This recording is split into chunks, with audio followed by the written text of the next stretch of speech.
Hello, friends, philosophers, and citizens of the world. Welcome back to our journey through life. Today, of course, is Saturday, June 21st, 2014, the summer solstice, I believe, but also very importantly, the first day of summer for a lot of the juniors in my community, myself included. Yesterday was the last day of final exams, and now the summer, with all of its adventures and wonders, is here at last. But at the same time, I feel like today is a nice day for reflection, in particular on the issue of high school. Now, high school is something that everyone in, the United States at least, and a lot of other countries in the world, is going to go through. And a lot of you probably have already, a lot of you might be in it, and some of you might be soon to go into it. And there are a lot of advantages, disadvantages, pros and cons to our high school system. But today I want to focus on what you can do as an individual and what I wish I had done and what I have done to some extent to make the high school experience the best it can be. Now, in particular, looking back on my 3 years thus far of high school, I think one message in particular rings true really significantly. High school is what you make of it. And I think that's really true for a lot of things in life, but let's focus on high school in particular. It's what you make of it. There are going to be great people in your high school. There are. I mean, it's a fact. Like, you can't say that every single person you ever encounter in high school is going to be a schmuck. A lot of them will be. A lot of them will be. But not everyone. There are going to be a lot of good people, and, of course, a lot of bad people. And it's going to be up to you to figure out who you want to associate yourself with and how you want to make your social connections. Now, a lot of that, unfortunately, is going to be up to chance in some degrees. Will you meet the right people? Will you get along with them? Etc., etc. And with this particular concept, I think the biggest thing is to be yourself. And this is going to sound like the most cliche and boring thing ever, but I'm hopefully going to make it a little bit more interesting than the, above the influence commercials out there that are like, just be you and just say no to all those bad things. But in reality, it's very easy in high school to do what others expect of you rather than what you want to do. And I feel that the best situations are going to emerge when you are comfortable just being spontaneous and being yourself, and then let other people be attracted to you, and you'll find your place.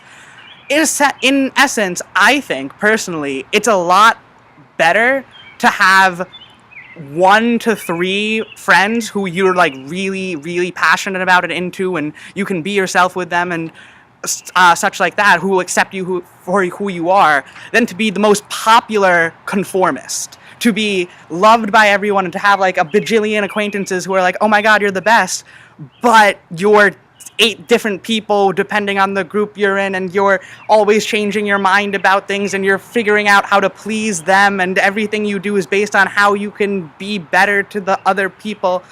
Now, there's going to be conformity to some degree. I get it. A lot of people have multifaceted personalities, meaning, you could be one person with one group and one person with another, and that's fine as long as those parts of you are always parts of you.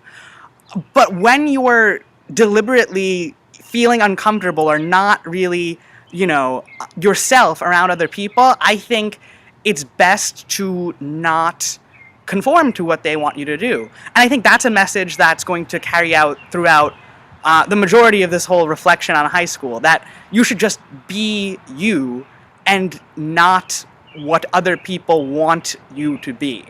And it's very easy to think about that in the social sense, which is why I mentioned that first, but let's talk about the academic sense too, and I think these messages will carry over. Like I said, there's going to be good people and bad people. There are also going to be great teachers, great classes, and horrible classes. Like, oh my god, like, why are we even here? Why are we doing this existentialist crisis forms of classes in which you literally can lose brain cells going into them? Now, obviously, like I said, there are going to be classes that are really engaging and really fun and exciting, and you learn a lot about yourself and the world, and those are the ones you should really focus on, be keen about, be very into, and take full advantage of them. But it's a lot harder to deal with the classes that aren't like that. So I think I'm going to focus on those. With high school in particular, the curriculums tend to be very standardized, very dull, very, here's what's like cookie cutter, this is what you're supposed to know, memorize, memorize, memorize, which is very unfortunate because if you're like me, and I hope you are in this sense at least, you think that memorization, well, I mean, yes, it's important to an extent, it has its place, but real, true, passionate knowledge that engages you, that asks you to think originally and creatively and to tackle world problems, that's what really life should be about, and education in particular should be about. But that's hard, that's scary, that's difficult to teach, and that gets kids thinking outside the box, and we don't want that if we're the college board or the high school, curriculum makers. So we're gonna kind of, flatten things out. We're gonna have some of that, and I hope you take advantage of that, but a lot of it, unfortunately, at least based on my experiences, is going to be, here's a list of terms, memorize them, and then forget them the day after the test. My best advice would be to find the subjects and the information and the concepts that you really love, whether it's math, whether it's English, whether it's music, whether it's art, whether it's anything, whether it's you going out and playing baseball with your friends and analyzing how that can, have so much knowledge and teamwork and how it teaches critical thinking. Find something that you can learn from and you love doing, and then follow that through. And a lot of this will come in the form of extracurricular activities. And unfortunately, depending on where you live and what you have access to, you're not going to have an infinite amount of these, but you're going to have some, I think is fair to say. There are going to be some, and I think it's not too much of a burden to find at least one, or even two or three, if possible, that you really love and you really learn from. And after high school, you can really go back and reflect and say, you know what, that's something I did that really impacted me positively as a person. So, essentially, the message I'm saying is, be who you are, follow your passions, and don't conform too much. Now, let's take a side note here. Here's what not to do, and this is what I see a lot, and so try to not follow the example I'm setting. All right. All right, it's 7 o'clock a.m. or 6 o'clock a.m. or whenever you wake up. All right, it's time for school, kids. So I'm going to wake up. I'm going to go to school. We're in class right now. The teacher is talking. Oh, listening. Is that going to be on the test? Is that going to be? Am I going to have to memorize that for a test in order to get my 99.99 GPA in order to get into college? Okay, after school, ding, the bell rang. All right. So what can I do now to make sure that on my resume I will have the best things ever? Okay, how can I fill my resume? How can I get into college? I want to get into the University of Schmuck. How can I conform myself? How can I do everything possible in my high school career in order to get into University of Schmuck? Now, I exaggerated a little bit. Unfortunately, not as much as I would have liked to, because this is actually what I've observed a lot, especially in my area, and hopefully not in yours, but I think that characterizes a lot of the current high school zeitgeist, current high school feel right now. And I want to talk about why. Now, all right, we're in the United States, and we've heard a lot recently. It's 2014. There's been a financial crisis. We've heard a lot about this bad economy. We've heard a lot about how college admissions are extremely competitive. We've heard a lot about how life is competitive and how everyone's out to get you and how you need to be cutthroat in order to survive. And I want to take a step back from that and kind of recognize that it's certainly true that you're going to have to be competitive to some extent. And I'm not going to lie here. I'm not going to say that you can totally breeze your way through high school and not do anything that you don't want to and then be successful in life. You're going to have to conform. You're going to have to do things that you might not want to do in the short term to some extent. But I don't think it has to be the guiding factor in your high school career. And I think people who recognize that have much more successful lives in high school and much more successful lives in life in general than people who don't. We can take it to extremes, which is kind of what I just did. You could be the extreme, like everything I should ever do in life is to make sure I get into college and have a career and have a lot of money, etc., etc. Or you could take it to the other extreme, like, I don't care at all, I'm just going to do everything I want, I'm not going to care about tests, I'm not going to study if I'm not interested in the material, I'm not going to do anything to market myself to colleges or ever get, to, like, build a resume. And that could also run into problems. That's definitely going to run into problems later on in life. I think we can find a middle ground, and I think this isn't really talked about enough.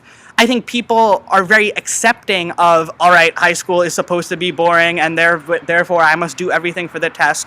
Or alternatively, oh my god, high school is like party and like, ooh, who cares about learning, and that's all silly stuff. And then later in life, like, oh, who cares about that? You don't have to be on either of those extremes. I think both of those extremes have some advantages to them, not really, but have a lot of detriments and have a lot of ways that they're going to inhibit your growth as a person and your overall high school experience. Instead, I really think that finding this middle zone, having this balance between I'm doing what I love, and a lot of what I love is going to be able to help me on resumes and help me get into good universities and such, you can do that. And that's what high school ought to be about. Now, not everything is going to be interesting and inspiring and enjoyable, of course. You're going to have to study for some, I don't know, whether it's biology or English or some insert that arbitrary subject that you hate to death that you think is the abomination of all subjects ever. You're going to have to maybe kind of suffer through a little of that. I get it.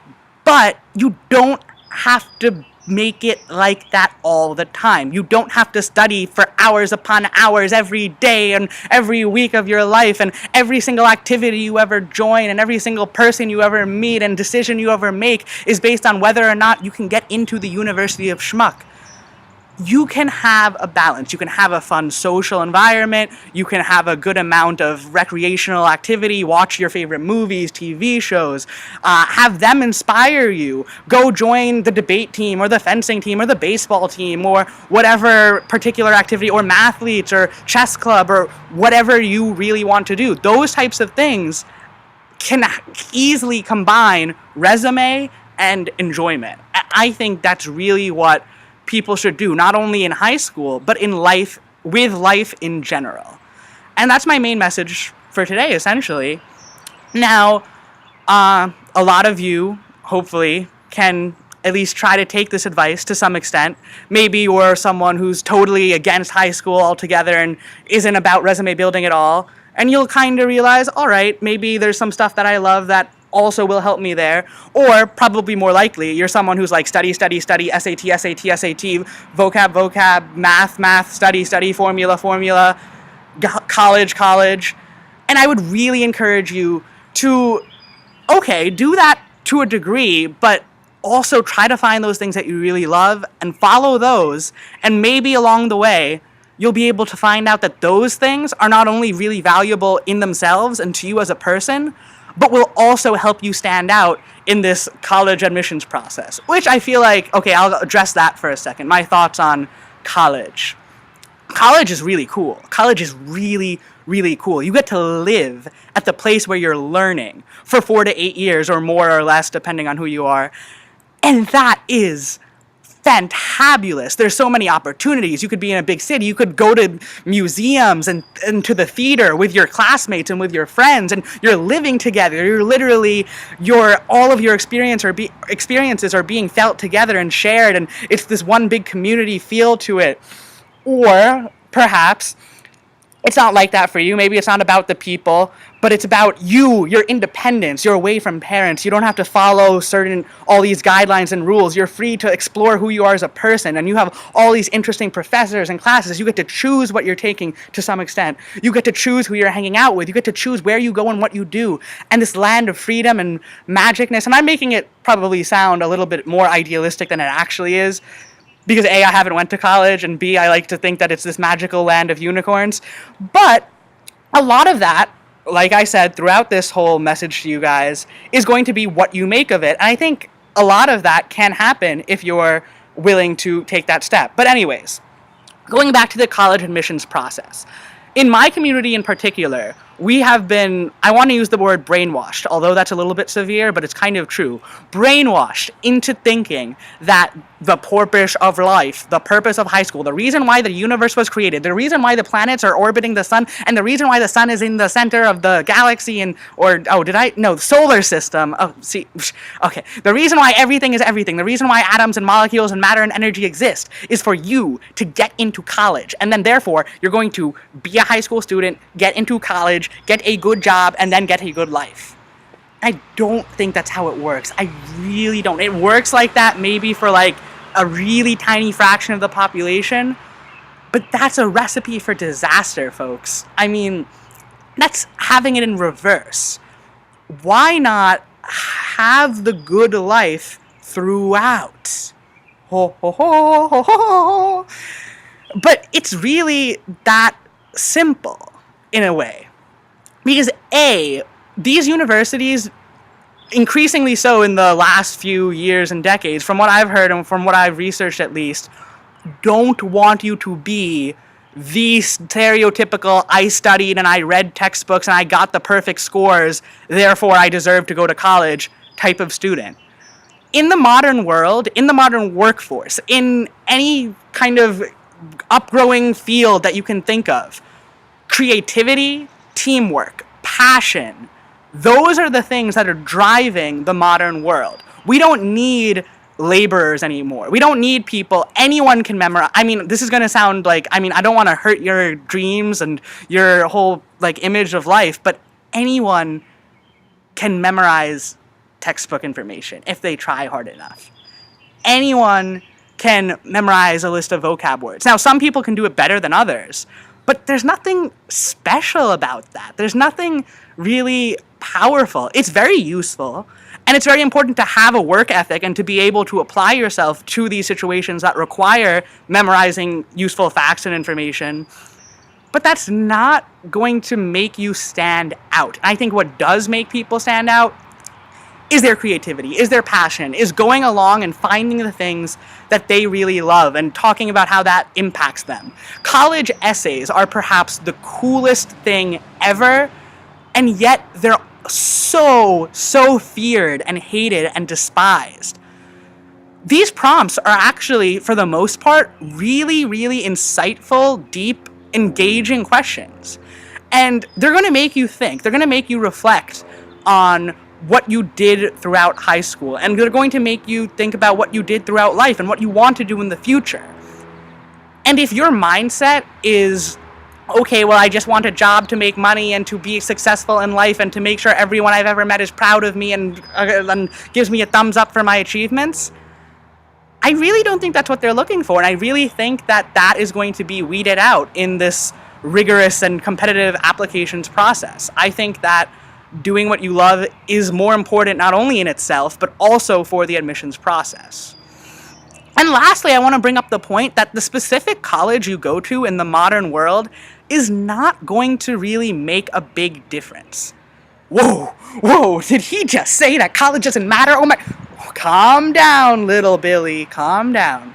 I called you Billy because I like to do that. But what I'm saying is that among schools of relatively equal caliber, right? Like, let's say, all right, you've done high school, or you're this type of student, and you're this type of person, and you have this amount of genetics that are like good for what the system evaluates standardized testing, or bad for it, or in the middle. The specific college, the specific name that you get into, as opposed to the other schools that are of like relatively equal caliber, isn't going to make a big deal. A lot of these schools offer very similar curriculums, very similar extracurricular opportunities, have a lot of, are going to have really great people, really bad people, really great professors, not so great professors. And a lot of high school is what you make of it, a lot of life is what you make of it, and a lot of college is ultimately what you make of it and what you decide to do.